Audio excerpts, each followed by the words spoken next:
बिस्मिल्लाहिर्रहमानिर्रहीम। शुरू अल्लाह के नाम से जो बड़ा मेहरबान नहायत रहम वाला है। मैं हूँ मोहम्मद आसिम और आज हम डिस्कस करेंगे effect of metal and non metal ions. इसमें दोनों तरह के आयन शामिल होंगे, मेटल आयंस भी और नॉन मेटल आयंस। इनके बेटा हम सोर्सेज को डिस्कस करेंगे, ये कहाँ से जनरेट होते हैं। फिर हम इसके इफ़ेक्ट को डिस्कस करेंगे कि जब ये ट्रांसफ़र होते हैं किसी भी लिविंग बॉडी में तो वहाँ पे ये कौन से इफ़ेक्ट जनरेट करते हैं, या किसी केमिकल प्रोसेस में जब ये जाते हैं तो वहाँ पे किस तरह के इफ़ेक्ट जनरेट करते हैं। और लास्ट पे हम इसके रिमूवल को भी डिस्कस करेंगे। जिन आयंस को हमने आज डिस्कस करना है वो मजमूई तौर पे 9 है हमारे पास। नंबर 1 पे है क्लोराइड्स आयन, फिर हम डिस्कस करेंगे सल्फेट आयंस को, नाइट्रेट्स आयन को, फ्लोराइड आयंस को। ये चार जो हैं ये हमारे पास नॉन मेटल आयंस हैं, हमने इनके इफ़ेक्ट्स को डिस्कस करना है। उसके बाद हमारे पास मेटल आयंस हैं जिसमें आ जाता है मैग्नीज, लेड, कॉपर, आयरन और आर्सेनिक। ये हमारे पास 5 जो हैं ये मेटेलिक आयंस हैं। इनका इफ़ेक्ट जो है वो हमारे सिलेबस में शामिल है, वो हम 1 बाय 1 जो है वो डिस्कस करेंगे। नंबर 1 पे बेटा हमारे पास आते हैं क्लोराइड्स। वाटर के अंदर जो क्लोराइड्स हैं वो या तो NaCl की फॉर्म में होंगे, या मैग्नीशियम क्लोराइड्स की फॉर्म में, या कैल्शियम क्लोराइड की फॉर्म में होते हैं। इसके अलावा कुछ मेटल आयन के साथ भी ये क्लोराइड आयन जो है वो कंबाइन हो सकते हैं, लेकिन ज़्यादातर जो आयन्स पाए जाते हैं उनमें ये आयन्स होते हैं। वाटर के अंदर इसके जो सोर्सेज हैं वो दो तरह के हैं, या तो ये डोमेस्टिक वेस्ट में से आते हैं, घरों में हम जो खाने में सॉल्ट वगैरह इस्तेमाल करते हैं उसके बाद उनकी वॉशिंग में के दौरान जो है ये वेस्ट वाटर में चले जाते हैं। इसके अलावा इंडस्ट्रियल वेस्ट जो है उसके अंदर भी इसके कंटेंट्स हो सकते हैं, पर्टिकुलरली जहाँ पे हम कास्टिक सोडा वगैरह प्रिपेयर करते हैं वहाँ पे हम ब्राइन सोल्यूशन जो है वो एज ए रॉ मटेरियल के तौर पे यूज़ करते हैं। अब उसकी बहुत सारी क्वांटिटी जो है वो वेस्ट मटेरियल में भी चली जाती है, जैसा वो भी एक बहुत बड़ा सोर्स है। इसके अलावा लेदर इंडस्ट्रीज़ में जब स्किन वगैरह कलेक्ट की जाती हैं तो उसके ऊपर एक सॉल्ट की लेयर बिछा दी जाती है ताकि वो माइक्रो ऑर्गेनिज्म की ग्रोथ को रोक सके, तो वो भी क्लोराइड आयन का एक सोर्स बनता है। वाटर के अंदर इसकी जो स्टैंडर्ड वैल्यू हमें दी गई है वो 250 मिलीग्राम पर लीटर है। अब इस हद तक जो वैल्यू है वो एक्सेप्टेबल होती है। अगर क्लोराइड आयंस इस लेवल से बढ़ जाते हैं देन वो ऑब्जेक्शनेबल बन जाते हैं, क्योंकि वो वाटर के अंदर टेस्ट जनरेट करना शुरू कर देते हैं। और बहुत सारी जगहों पे हमने वाटर को इस्तेमाल करना होता है और उसका टेस्ट डेवलप करना होता है, तो वहाँ पे अगर उसके अंदर ऑलरेडी क्लोराइड आयंस होगा तो ये उसके टेस्ट को चेंज करेगा। मिसाल के तौर पे बेवरेज इंडस्ट्री या फूड इंडस्ट्री, वहाँ पे ऑलरेडी अगर इस पानी के अंदर क्लोराइड होगा तो इसके टेस्ट को हमारे रिक्वायर्ड टेस्ट से चेंज कर देगा। वो कहते हैं above this value it is objectionable और inacceptable for drinking and industrial use. मिसाल के तौर पे जहाँ पे हमने इसे पीने के तौर पे इस्तेमाल करना है तो वहाँ पे ये नमकीन पानी के तौर पे जाना जाएगा। या इंडस्ट्री में अगर हमने यूज़ करना है, इंडस्ट्री में डिवाइस जो है वो बॉयलर है उसके अंदर हम रॉ वाटर के तौर पे इसको यूज़ करते हैं अगर, तो ये उसके अंदर भी ट्रबल्स काज करेगा, यानी कुरेयन का बायस बनेगा। तो ऐसा पानी जिसके अंदर सॉल्ट की रेशियो ज़्यादा होती है वो क्रोजन काज करता है, तो ये बॉयलर को ख़राब करेगा, उसकी लाइफ को कम करेगा। अगर हम इसको यूज़ कर लेते हैं बॉयलर के अंदर, फिर क्या इफ़ेक्ट होगा कि बॉयलर के अंदर जाके ये हाइड्रोलाइज हो जाता है। मिसाल के तौर पे अगर मैग्नीशियम क्लोराइड है तो ये हाइड्रोलाइज हो जाएगा हाई प्रेशर और टेम्परेचर के ऊपर, जो कि बॉयलर के अंदर प्रोड्यूस हो जाता है, जनरेटिंग हाइड्रोक्लोरिक एसिड। जब ये हाइड्रोलाइज होगा तो ये हाइड्रोक्लोरिक एसिड जनरेट कर देगा, जो बॉयलर के पार्ट्स को कोरेजन से मुतला कर देगा। इफ़ेक्ट्स, अगर ये ह्यूमन बॉडी में ट्रांसफ़र होता है, इसको हम ड्रिंकिंग के तौर पे इस्तेमाल करते हैं, तो ये हार्ट और किडनी की डिजीज़ कॉज करेगा।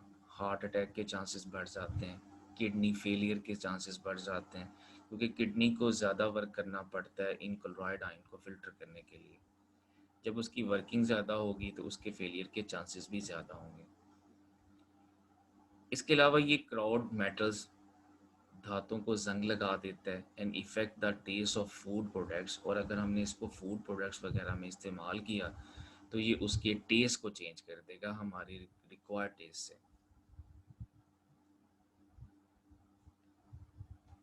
सल्फेट्स दूसरे नॉन मेटल आयन जो वाटर के अंदर ट्रबल काज करते हैं। Sulphates are among the major anion present in natural water. कहते हैं पानी में मौजूद आयन में से एक बड़ी तादाद जो है वो सल्फेट आयन्स की होती है। इसके लिए जो हमें मैक्सिमम कंटामिनेशन लेवल दिया गया है वो भी 250 मिलीग्राम पर लीटर है। इसकी वैल्यू भी अगर इससे बढ़ती है तो ये फिर ट्रबल काज करेगा। इसके ट्रबल्स में जो है वो आ जाता है लेक्सेटिव इफेक्ट। यानी वो क्या होता है, वो हमारे पास loosen stools and increase bowel movement, ये हमारे जो डाइजेस्टिव सिस्टम है उसको इफेक्ट करेगा, लूज मोशन वगैरह को काज करेगा। इसके अलावा ये cathartic effect on the people, यानी उनमें डिहाइड्रेशन का बाइस बनता है। तीसरे नंबर पे हमारे पास जो नॉन मेटल आयंस हैं वो है नाइट्रेट्स। नाइट्रेट्स के लिए जो हमारे मैक्सिमम लेवल दिया गया है वो है 10 मिलीग्राम पर लीटर, यानी अगर ये थोड़ी क्वांटिटी में भी होगा तो ये डेंजरस है। In agriculture regions, groundwater can have significant concentration of nitrates from unused fertilizer leaching into the underlying aquifers। कहता है जो एग्रीकल्चर लैंड है, अगर वहाँ पे हम अंडरग्राउंड वाटर जो है उसे पंप आउट करते हैं तो वहाँ पे नाइट्रेट आयन की कंसंट्रेशन ज़्यादा होती है, क्योंकि एग्रीकल्चर लैंड में हम फर्टिलाइज़र्स का इस्तेमाल करते हैं और फर्टिलाइज़र डालने के बाद खेत के अंदर पानी लगा दिया जाता है। ये उस पानी में हलों के अंडरग्राउंड वाटर जो है उसके अंदर सीपच कर जाता है। जैसा वहाँ पे जाके ये अंडरग्राउंड वाटर को डिस्टर्ब करता है और उसके अंदर नाइट्रेट की कंसंट्रेशन को बढ़ा देगा। जब उस वाटर को हम पंप आउट करेंगे तो ऑलरेडी उसके अंदर नाइट्रेट ज़्यादा होंगे, तो एक चीज़ उसमें फर्टिलाइज़र आ जाते हैं जो नाइट्रेट्स आयन का बायस बनते हैं। Surface water can be polluted by nitrates both from. Surface water के अंदर नाइट्रेट्स जो हैं वो म्यूनसिपल वेस्ट में से भी आ सकते हैं, क्योंकि हम ऑर्गेनिक वेस्ट जो है वो उसमें डाल रहे होते हैं। इसके अलावा ये एग्रीकल्चर लैंड से भी आ सकते हैं। ये दो सोर्सेज हैं जो सरफेस वाटर को कंटामिनेट करते हैं। नाइट्रेट्स जो होते हैं ये हाईली डेंजरस होते हैं, ख़ास तौर पे छोटे बच्चों के अंदर। इन्फेंट्स, वेरी यंग चाइल्ड और baby, it high concentration cause a disease known as methemoglobinemia. ये बच्चों के अंदर एक बीमारी क्रिएट करती है जिसको हम नाम देते हैं ब्लू बेबी सिंड्रोम। इसकी कुछ एग्जांपल्स जो हैं वो हमने डायग्राम में दिखाई हैं कि हमारी बॉडी का जो रेड कलर होता है वो ब्लू में चेंज हो जाता है, जिसको ब्लू बेबी सिंड्रोम, और इसकी मेन जो वजह है वो आपके पास नाइट्रेट साइंस होते हैं।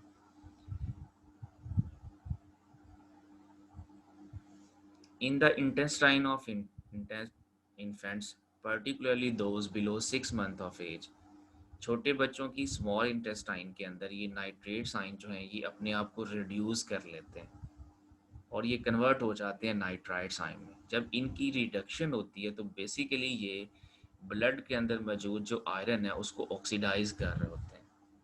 यानी आयरन जो है वो अगर Fe+2 की फॉर्म में है, ये जो डायग्राम में रेड ब्लड सेल दिखाया गया है, यहाँ पे हीमोग्लोबिन Fe+2 की फॉर्म में है, तो नाइट्रेट्स ने इसको ऑक्सीडाइज करवा देना Fe+3 में। जैसे ही ये Fe+3 में जाएगा तो ये ब्लू कलर में कन्वर्ट हो जाएगा। Oxidizes the iron present in blood, thereby resulting in cyanosis, which causes a blue color to the baby. That is why this condition is known as blue baby syndrome। इस वजह से इसको blue baby syndrome का नाम दिया जाता है। Nitrates can be remove basic anion exchange resins. फिर इसकी रिमूवल के लिए एन आइन एक्सचेंजर लगाए जाते हैं जहाँ पे हम नाइट्रेट्स आइन को किसी ऐसे आइन के साथ रिप्लेस कर देते हैं जो डेंजरस नहीं होता। However, high operating costs and disposal of huge quantity of waste brine pose major limitation for this treatment purposes. लेकिन कहते हैं इसके लिए हमें हाईली एक कॉस्ट पे करना पड़ती है और ये एक एक्सपेंसिव प्रोसेस है। अलबत्ता डॉक्टर जो है वो इसके लिए मेडिसिन देता है जो आयरन को +3 से दोबारा जो है वो रिड्यूस करके Fe+2 में चला जाता है, जिससे इस बीमारी को कंट्रोल किया जाता है। इस लिहाज से नाइट्रेट्स जो हैं वो हमारे पास डेंजरस आइन में शुमार किए जाते हैं। चौथे नंबर पे हमारे पास नॉन मेटल आइन आते हैं फ्लोराइड्स। फ्लोराइड जो है ये मौजूद होते हैं ग्राउंड वाटर में as a result of dissolution from geological formations and fluorides, कि ज़मीन की फॉर्मेशंस में जो फ्लोराइड के ओर्स वगैरह पड़े हुए हैं जिससे हम इसकी एक्सट्रैक्शन करते हैं वो उनसे ये डिज़ोल्व होकर वाटर में शामिल हो जाता है। कुछ ओर्स उसने यहाँ पे बताए हुए हैं। नंबर 1 फ्लोरोस्पार, फ्लोर एपेटाइट और क्रायोलाइट, ये इसका सोर्स बनते हैं।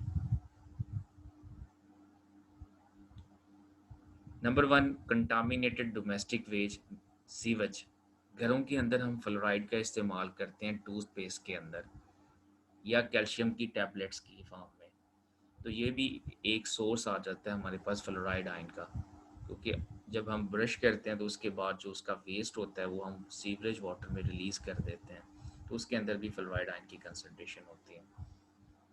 Second, run off from agriculture land where phosphatic fertiliser have been used, और दूसरा इसका बड़ा सोर्स जो है वो फॉस्फेटिक फर्टिलाइजर्स हैं, वहाँ से भी फ्लोराइड जो है वो वाटर के अंदर शामिल हो जाता है।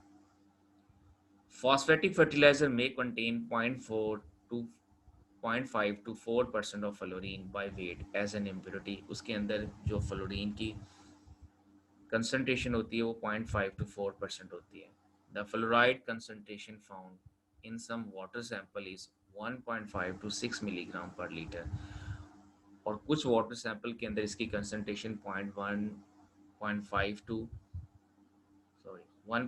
to 6 मिलीग्राम पर लीटर तक भी इंक्रीज कर सकती है, और इवन कुछ केसेस में ये रेशो बढ़ के 16 to 36 मिलीग्राम पे भी चली जाती है। Unsightly fluorosis may be caused when the fluoride level in drinking water exceed 4 milligram per litre. इतनी ज़्यादा कंसंट्रेशन वो डेंजरस होती है और ये एक डिजीज़ काज करती है फ्लोरोसिस। जब वाटर के अंदर fluoride ion 4 milligram per litre से ही बढ़ जाते हैं तभी ये फ्लोरोसिस के चांसेस जो हैं वो बढ़ जाते हैं।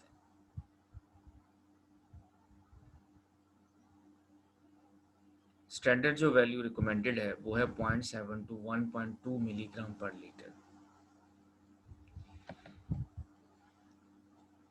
एब्सेंस और लो कंसंट्रेशन, कुछ लो कंसंट्रेशन के लिए ये के अंदर ये हमारी बॉडी को रिक्वायर्ड भी होता है, हमारे दांतों की मजबूती के लिए, हमारी बोन्स की मजबूती के लिए। High incidence of dental caries particularly in children, अगर इसकी कंसंट्रेशन बहुत ही कम हो जाती है यानी हमारी रिक्वायरमेंट भी पूरी नहीं कर रही, तो देन ये बच्चों के अंदर दांतों की बीमारी जो है वो क्रिएट कर देती है, जिस बीमारी को हम नाम देते हैं fluorosis. Excessive concentration causes fluorosis which is manifested in mottling of teeth, के दांतों के ऊपर रंगीन धब्बे बनना शुरू हो जाते हैं, दागदार हो जाते हैं, या डिसकलोरेशन, वो पिलाहट आ जाती है दांतों के अंदर, and even chipping of teeth, के दांत जो है वो मुड़ना शुरू हो जाते हैं, टूटना शुरू हो जाते हैं। ये दोनों केसेस में हो सकता है जब कंसंट्रेशन बहुत ज़्यादा हो जाती है या बहुत ही कम हो जाती है। डीफ्लोरिडेशन, इसको रिमूव कैसे किया जाता है ड्रिंकिंग वाटर में से, उसको हम करते हैं प्रेसिपिटेशन के मेथड से, यानी हम एल्यूमिनियम सॉल्ट जो है वो अल्कलाइन मीडिया के अंदर ऐड करते हैं जो इन फ्लोराइड आयंस को प्रेसिपिटेट कर देते हैं। जब वो प्रेसिपिटेट हो जाते हैं तो उन प्रेसिपिटेट को थ्रू फिल्ट्रेशन हम अलहदा कर देते हैं। ये एक मेथड है जिससे हम फ्लोराइड आयन जो है वो रिड्यूस कम कर सकते हैं। दूसरा होता है यूजिंग स्ट्रॉन्गली बेसिक एन आइन एक्सचेंजर, एन एक्सचेंज, कि हम इन फ्लोराइड आइंस को किसी दूसरे नेगेटिव आइन के साथ रिप्लेस करते हैं जो इनके मुकाबले में कम डेंजरस है। तीसरा मेथड जो इसकी रिमूवल के लिए इख्तियार किया जा सकता है वो है इसे एड्सॉर्ब करवा लेना एक्टिवेटेड कार्बन के ऊपर।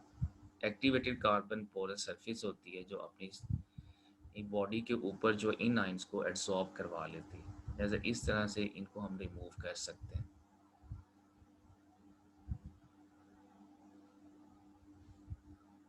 ये चार थे हमारे पास नॉन मेटल आइंस। अब हमारे पास आ जाते हैं मेटेलिक आइंस, जिनमें नंबर 1 आ जाता है manganese. Manganese is objectionable in water supplies because it imparts brownish color to laundered goods.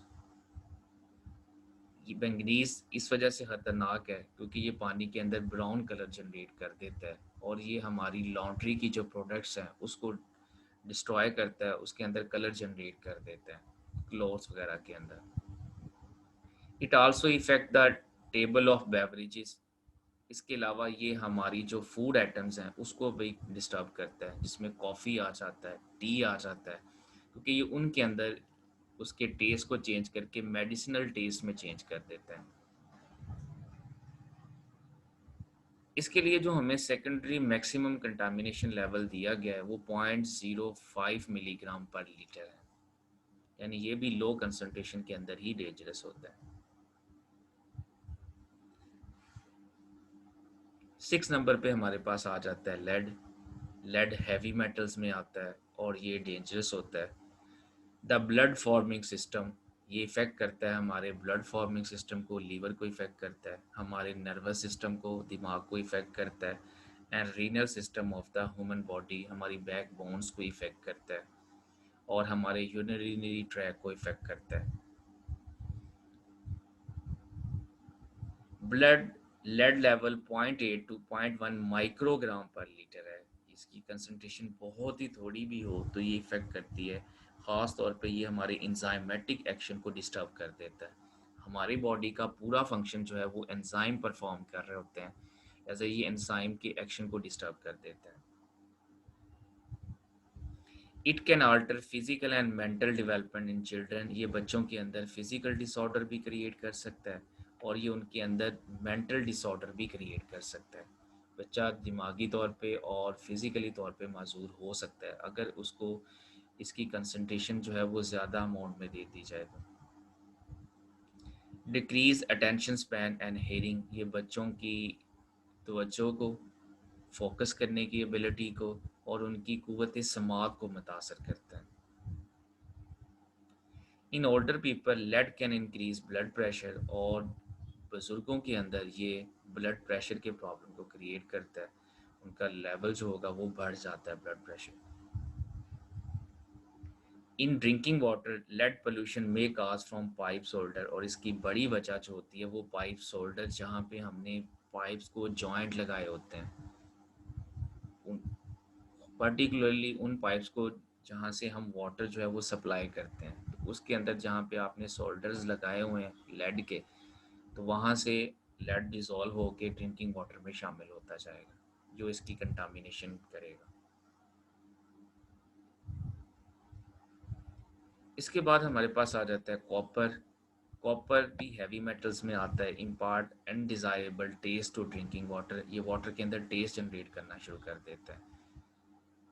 ये चीज़ अक्सर हम ऑब्ज़र्व करते हैं कि अगर पानी के पाइप के अंदर जंग वगैरह लगा हो तो उसका टेस्ट चेंज हो जाता है। इसी तरह कॉपर के पाइप्स में से अगर पानी फ्लो करके आएगा तो उसके टेस्ट पे भी इफ़ेक्ट होता है। It may cause stomach and internal distress, ये मैदे की और अंदरूनी बीमारियों का बायस बनता है।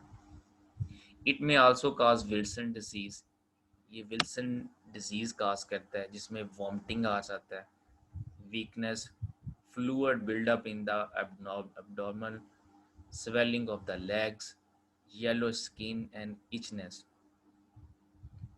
वॉमिट होना शुरू हो जाती है। वॉमिट होती है तो बॉडी के अंदर जो वाटर मिनरल लेवल होता है वो रिड्यूस हो जाता है, जिससे डिहाइड्रेशन हो जाती है। स्वेलिंग ऑफ लेग्स हो जाती है। स्किन जो है जब उसमें डेफिशिएंसी हो जाती है मिनरल्स की बॉडी के अंदर, तो वो येलो होना शुरू हो जाती है। इसके जो सोर्स हैं वो हमारे पास वाटर डिस्ट्रीब्यूशन सिस्टम है, यानी वो पाइपलाइन है जो हमने बिछाई हुई है, और उनके थ्रू वाटर जब फ्लो करके हमारे घरों तक आता है तो वहाँ से भी कॉपर वाटर के अंदर शामिल हो जाता है।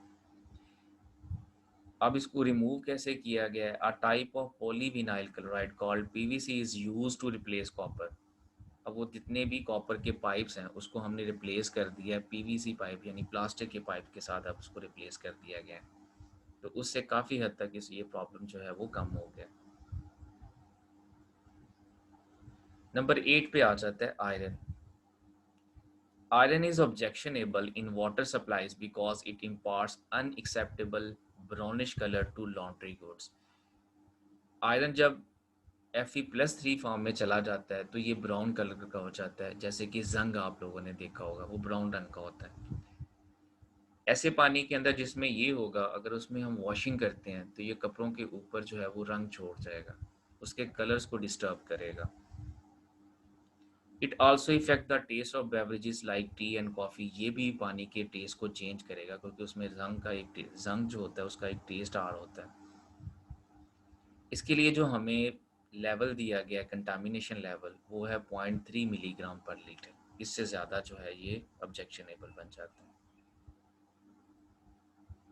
और लास्ट पे आता है हमारे पास आर्सेनिक, जो कि हाईली डेंजरस मेटलाइन है। Arsenic is a metalloid and is also considered along with toxic heavy metal। ये heavy metals में आता है और highly dangerous में भी आता है। Arsenic is common constituent of earth crust and is an impurity in metallic ores and industrial materials।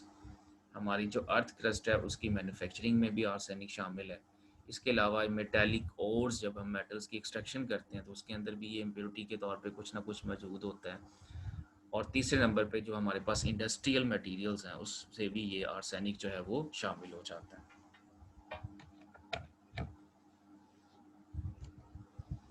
Arsenic is well known for its toxicity and even a very small dose can result in severe poisoning। कहते हैं इसकी बहुत मामूली जो concentration है वो भी बहुत ज़्यादा डेंजरस है। WHO world health organisation recommended limit for arsenic in drinking water is 0.01 milligram per litre. इसकी 0.01 मिलीग्राम जो कंसंट्रेशन है वो रिकमेंडेड है। In fresh water, arsenic is normally present in arsenite। पानी के अंदर ये आर्सेनाइट यानी आर्सेनिक+3 की फॉर्म में होता है, और आर्सेनेट यानी +5 की वैलेंसी के साथ होता है। ये दो आयंस होते हैं जो वाटर के अंदर मौजूद होते हैं। Determination of arsenic depends on generation of arsine. ये वाटर के अंदर जाके आर्सीन प्रोड्यूस करता है।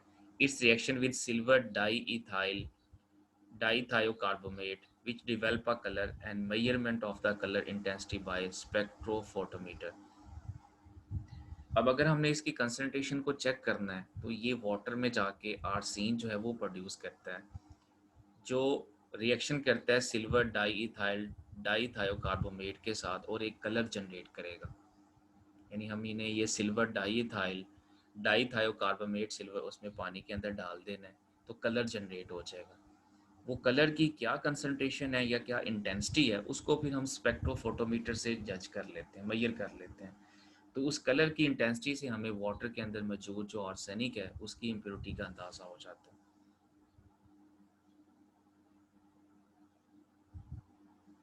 आर्सेन क्या है? Is a colourless non irritating gas that cause a rapid and unique destructive of red blood sales.